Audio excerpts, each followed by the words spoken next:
Hello everyone, nagbabalik po si True Born Morning, yung fit and sexy dalagang Voked. So, ayan po pasili po sa ating munting tindahan. Ito po yung pinagkabibisihanan for the past months na hindi po tayo nakapag-upload ng video sa ating YouTube channel. So, ayan po, unang-una yung mga kinaano ng mga bata is yung bunutan. Tapos sa itaas din dito po yung mga tattoos. Yes, mabibili niyo po nila yung sa halagang 10 pesos only. At saka may mga baril-barilan for 10 pesos only din.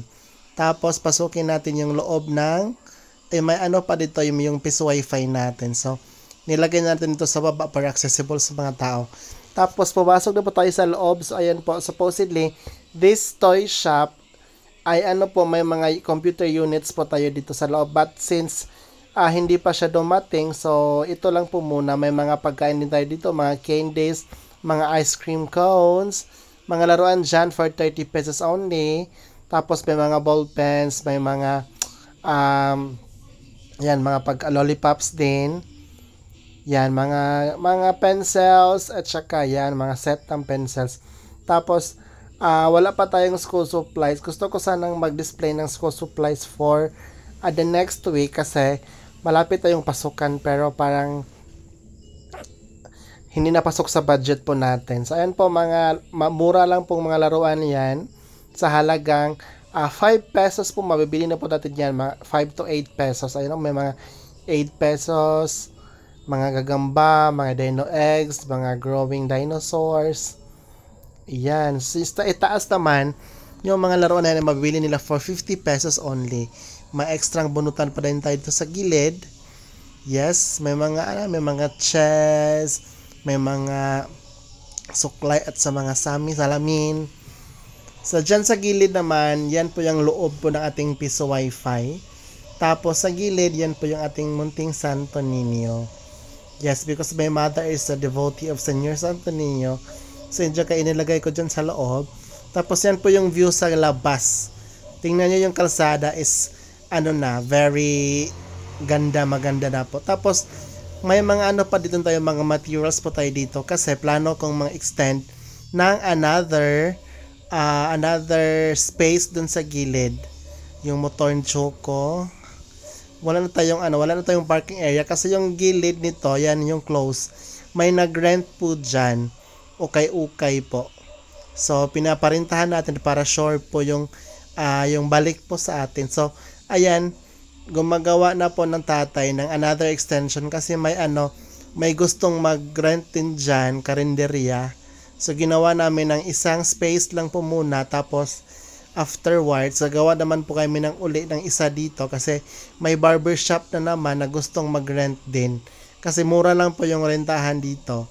500 pesos a month, ganon. So, mura lang kasi every Wednesday lang din sila mag-open kasi yung market day dito is Wednesday.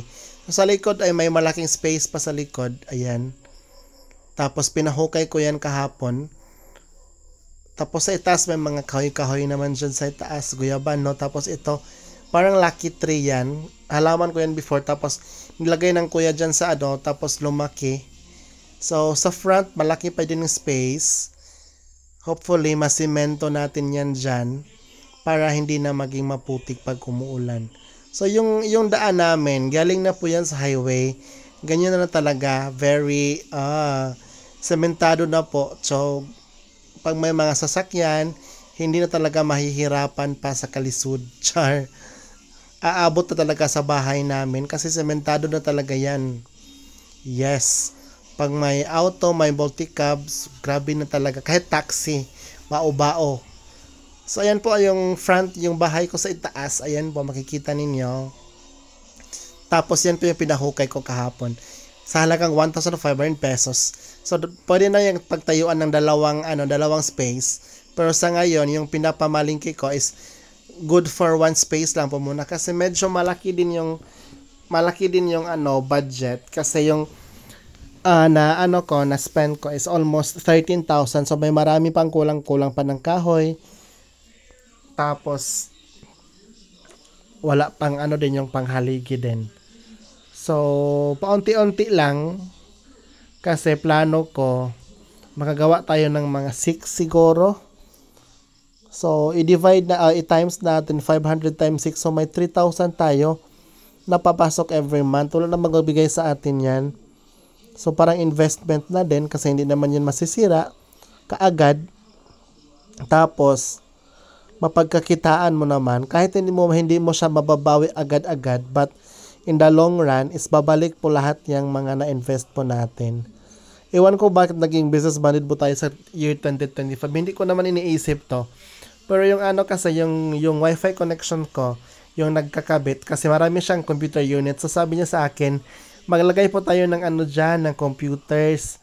So napag-isipan ko na pag may computer, may mga bata. So why not gagawa pa rin po ako ng toy shop kasi yung mga bata, maglalaro yan, bibili yan for sure. So, ayan.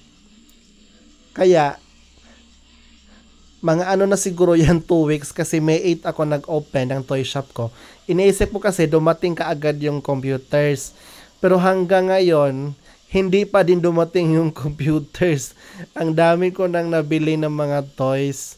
Parang kasi lahat po ng mga toys ay binili ko sa online, sa TikTok shop. Kasi pag bibili po tayo sa bayan, walang ganyan. So lahat po ng mga toys ko ay doon sa TikTok shop ko binili. So ayan po, makikita natin yung tatay kasi yung tatay yung nag-construct doon sa gilid. At saka hopefully matatapos siya by June 1 kasi yung karinderya mag-open na daw sila by June 1. Tapos pag makaluwag-luwag din po tayo sa sunod na buwan, gagawa na naman tayo ng isa para sa ating barbershop na magre-rent din doon sa. So yan po yung mga nabili ko na materials para sa doon sa yung pagpag, may yero na diyan. Kasi sa bayan po tayo bibili ng hollow blocks. Wala ng hollow blocks na paninda dito sa hardware na malapit sa amin. So tinudo ko na lang talaga yung mga kakailanganin. So ayan dami kasing bata na maglalaro dito. Yung white na nun sa baba, parang hindi na siya white, ang dami ng black. So yan po yung natin, yung munting business po natin for now na wala pang pasukan. At pag magpapasukan na, siguro yung ate ko kasi sinatat siya kasi Kim ay mag-aaral na, whole day na po sila. So pag may maglalaro sa computer shop, so yung ate ko na lang yung magbabantay siguro. Tapos pag may bibili ng mga bata kasi lahat ng mga bata dito ay nag-aaral naman. So umaga lang at saka hapon. So pag umaga, papasok ako mga 7:20. So makabantay pa ako dyan. Kasi yung mga bata at 6:30, pupunta na yun sa school. So ayan po, yung tatay nagkahakot po ng sa ilog. Gagamitin daw bukas para mabuhusan na po yung mga haligi. So ayan po, yan lang po muna for now, and thank you so much for watching my video, and bye!